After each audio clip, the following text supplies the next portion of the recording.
اعوذ باللہ من الشیطان الرجیم بسم اللہ الرحمن الرحیم۔ بہت خوب کے ناظرین، السلام علیکم ورحمۃ اللہ وبرکاتہ۔ ناظرین کرام، حضرت علی رضی اللہ تعالی عنہ کی ذہانت کے دوسرے حصے کے ساتھ ایک بار پھر حاضر خدمت ہیں۔ حضرت علی رضی اللہ تعالی عنہ کی زندگی ویسے تو ذہانت کے قصوں سے بھری ہوئی ہے، اور یہ سب کچھ میرے اور آپ کے پیارے آقا جناب محمد الرسول اللہ صلی اللہ علیہ وسلم کی صحبت میں رہنے کا اثر ہے۔ سلوک ابن عیدہ فرماتے ہیں، میں نے بہت سے صحابہ کی صحبت اٹھائی ہے، میں نے پایا کہ 6 صحابہ کرام میں تمام صحابہ کا علم موجود ہے۔ ان میں سر فہرست ابی بن کعب، معاذ بن جبل، زید بن ثابت، عمر بن خطاب، عبداللہ بن مسعود اور علی ابن طالب ہیں۔ اور اہل علم فرماتے ہیں اگر ان دونوں میں وزن ڈالا جائے تو حضرت علی رضی اللہ تعالی عنہ بعد الانبیاء عالم الناس ہیں۔ ناظرین کرام، آج بھی ہم حضرت علی رضی اللہ تعالی عنہ کی زندگی کے چند مشہور واقعات کا تذکرہ آپ سے کریں گے، لیکن ویڈیو میں آگے بڑھنے سے پہلے حضرت علی رضی اللہ تعالی عنہ کی ذہانت اور یہودی عالم کا مکالمہ بہت خوب کی ٹیم آپ کے سامنے پہلے ہی پیش کر چکی ہے۔ اگر آپ نے وہ ویڈیو ابھی تک نہیں دیکھی تو اوپر آئی بٹن پر کلک کر کے آسانی سے دیکھ سکتے ہیں، یا پھر آپ کو اسی ویڈیو کا لنک نیچے ڈسکرپشن میں بھی مل جائے گا۔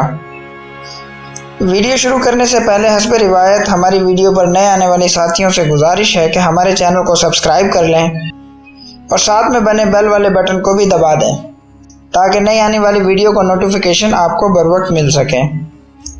ناظرین کرام، ایک دفعہ کا ذکر ہے کہ حضرت علی رضی اللہ تعالی عنہ کے پاس ایک شخص آیا اور کہنے لگا، اے علی ابن طالب، میں نے سنا ہے کہ آپ علمی میدان میں کمال کی دسترس رکھتے ہیں۔ اس نے کہا، میرا بھی ایک سوال ہے اور میں چاہتا ہوں کہ آپ مجھے اس کا جواب بتلا دیں۔ جواباً حضرت علی نے کہا کہ پوچھو، کیا پوچھنا ہے؟ تو اس شخص نے کہا، جناب مجھے ایک ایسا عدد بتا دیں جو 1 سے لے کر 10 تک تمام عدد پر پورا تقسیم ہو سکے۔ تو آپ رضی اللہ تعالیٰ عنہ نے فرمایا، سادہ جواب دوں یا علمی؟ تو اس شخص نے جواب دیا، سادہ ہی جواب دیں جو مجھے آسانی سے سمجھ آ سکے۔ تو آپ نے فرمایا، اسلامی سال میں 360 دن ہوتے ہیں، سال میں 12 مہینے جبکہ ہفتے میں 7 دن ہوتے ہیں۔ اگر ان 3 اعداد کو آپس میں ضرب دیں تو آنے والا عدد 30,240 ہوگا۔ یہ ایک ایسا عدد ہے جو 1 سے لے کر 10 تک ہر عدد پر پورا تقسیم ہو جائے گا۔ ناظرین کرام، اس کے علاوہ ایک دفعہ کا ذکر ہے کہ دربار خلافت میں 3 بھائی آئے اور کہنے لگے، حضرت ہمارے پاس یہ کل 17 اونٹ ہیں، ہمارے باپ کی نصیحت کے مطابق ان اونٹوں میں سے 1/2 یعنی کہ 17 اونٹوں کا آدھا حصہ ایک بھائی کا ہے، جبکہ دوسرے کا حصہ 1/3 یعنی کہ 1/3 ہے، تیسرا بھائی 1/9 یعنی 9ویں حصے کا مالک ہے۔ ہم چاہتے ہیں ان کو اس طرح تقسیم کر دیں کہ ان میں کوئی کسر باقی نہ رہے، یعنی کہ کسی بھی اونٹ کو ذبح نہ کرنا پڑے اور سب کو ان کا حصہ بھی مل جائے۔ ناظرین کرام، قابل غور بات یہ ہے کہ 17 کا عدد نہ تو 2 پہ، نہ 3 پہ اور نہ ہی 9 پہ تقسیم ہوتا ہے۔ تو شیر خدا جناب حضرت علی رضی اللہ تعالیٰ عنہ نے ایک شخص سے فرمایا، بیت المال جاؤ اور وہاں سے ایک اونٹ لے آؤ اور ان اونٹوں کے ساتھ کھڑا کر دو۔ تو اس طرح سے کل 18 اونٹ ہو گئے، 17 ان 3 بھائیوں کے، جبکہ ایک بیت المال سے آیا ہوا۔ تب حضرت علی رضی اللہ تعالی عنہ نے فرمایا، وہ بھائی آگے آئے جسے ان اونٹوں میں سے 1/2 یعنی کہ آدھا حصہ ملنا ہے۔ تو حضرت علی رضی اللہ تعالی عنہ نے 18 کو 2 پر تقسیم کر کے 9 اونٹ اسے دے دیے۔ پھر فرمایا، وہ بھائی جسے 1/3 یعنی کہ تیسرا حصہ چاہیے وہ بھی اپنا حصہ لے لے۔ اس طرح سے 18 کو 3 سے تقسیم کیا گیا اور 6 اونٹ اسے بھی دے دیے گئے۔ اس کے بعد حضرت علی رضی اللہ تعالی عنہ نے 9واں حصہ یعنی کہ 18 کو 9 پر تقسیم کیا، 2 اونٹ تیسرے بھائی کو بھی دے دیے۔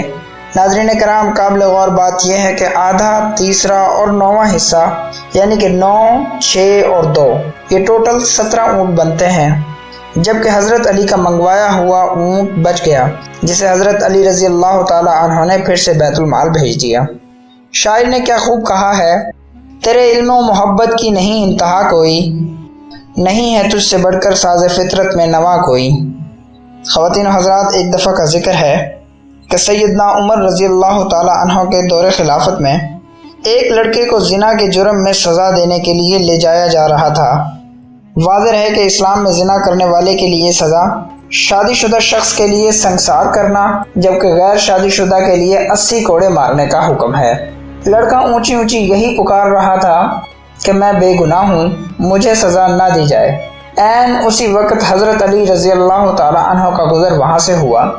حضرت علی رضی اللہ تعالی عنہ نے اس لڑکے کی چیخو پکار سنی تو حضرت علی رضی اللہ تعالی عنہ نے سرکاری اہلکاروں کو روکنے کا حکم دیا اور لڑکے سے پوچھا کیا ماجرا ہے؟ تو اس لڑکے نے بتایا جس جرم کی نسبت میری طرف کی جا رہی ہے یہ جرم میں نے کیا ہی نہیں، اور اس جرم کا الزام لگانے والی عورت اور کوئی نہیں بلکہ میری ماں خود ہے۔ حضرت علی رضی اللہ تعالی عنہ نے جب یہ سنا تو سرکاری اہلکاروں سے کہا اس معاملے کی سنوائی میں خود کروں گا، اگر یہ لڑکا گنہگار ہوا تو پھر اسے سزا دے دینا۔ دوسرے دن حضرت علی رضی اللہ تعالی عنہ نے اس لڑکے اور عورت کو طلب فرمایا اور پھر اس عورت سے پوچھا کیا اس لڑکے نے تیرے ساتھ دست درازی کی ہے، یعنی کہ زبردستی کی ہے؟ تو اس عورت نے اسبات میں سر ہلاتے ہوئے ہاں کہہ ڈالا۔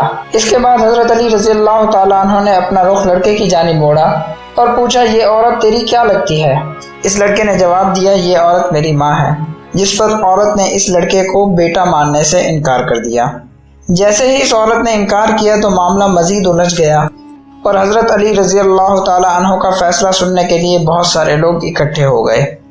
ناظرین کرام، حضرت علی رضی اللہ تعالی عنہ نے فرمایا اے عورت، میں اتنے حق مہر کے عوض اس لڑکے سے تمہارا نکاح کرتا ہوں۔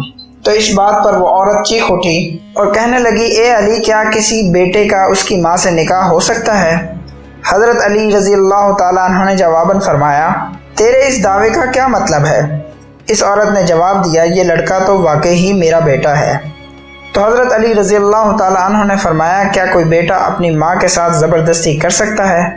تو عورت نے کہا ہرگز نہیں۔ تو حضرت علی رضی اللہ تعالی عنہ نے پوچھا تو نے اپنے بیٹے پر اس طرح کا گھٹیا الزام کیوں لگایا؟ تو عورت نے جواب دیا میری شادی چھوٹی عمر میں ایک امیر شخص سے ہو گئی تھی، اس کی بہت زیادہ جائیداد تھی، یہ بچہ ابھی شیر خوار ہی تھا، اس کا باپ مر گیا۔ تو میرے بھائیوں نے کہا یہ لڑکا تو بڑا ہو کر اپنے باپ کی جائیداد کا وارث بن بیٹھے گا، لہذا تم اسے کہیں چھوڑ آؤ۔ میں اسے کسی آبادی میں چھوڑ آئی تو اس طرح ساری جائیداد میری اور میرے بھائیوں کی ہو گئی، اور اب جب یہ لڑکا بڑا ہو گیا ہے تو بالآخر ماں کی محبت نے اس کے دل میں انگڑائی لی، تو یہ ڈھونڈتا پھرتا یہاں تک آن پہنچا ہے۔ میرے بھائیوں نے مجھے پھر ورگلایا اور کہا کہ اس پر جھوٹا الزام لگا کر اس کی زندگی کو ہمیشہ ہمیشہ کے لیے ہی ختم کر دو۔ میں نے اپنے بھائیوں کی باتوں میں آ کر اپنے ہی بیٹے پر الزام لگا دیا۔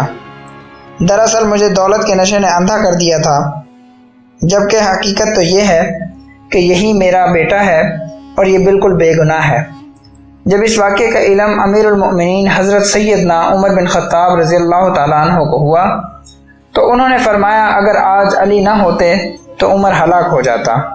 خواتین و حضرات، یوں حضرت علی رضی اللہ تعالیٰ عنہ نے ایک پیچیدہ مسئلے کی گرہ بہت ہی آسانی سے کھول دی اور ایک بے گناہ کو سزا ملنے سے بھی بچا لیا۔ ناظرین کرام، یہ تھی ہماری آج کی ویڈیو۔ امید کرتے ہیں کہ آپ کو پسند آئی ہوگی۔ اگر ویڈیو پسند آئی ہو تو اپنے دوستوں سے شیئر اور ویڈیو کو لائک ضرور کیجیے گا۔ انشاءاللہ جلد ہی کسی اور نئے موضوع کے ساتھ دوبارہ ملاقات ہوگی۔ تب تک کے لیے اپنا، اپنے دوستوں، رشتہ داروں اور گرد و نواح کے لوگوں کا بہت سارا خیال رکھیے گا۔ اللہ حافظ۔